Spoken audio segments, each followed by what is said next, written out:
thiên đốt nào chung ngã cát khâu tì lâu thăng chắc có thiên dù cụ bê thăng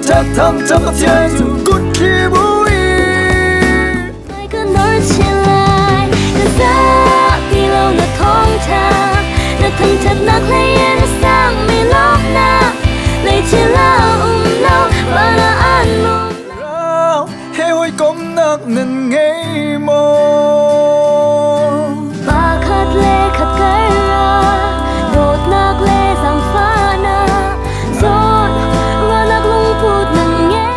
cho đi bằng tận trong tan tê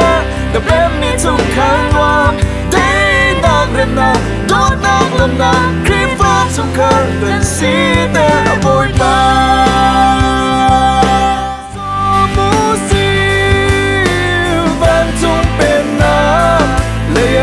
gần quay lại đây có lòng mi vô lên lô mù căn xa ở trên giang xin phao đã thấy hơi xa mi na bông tu đình á đi hi na chua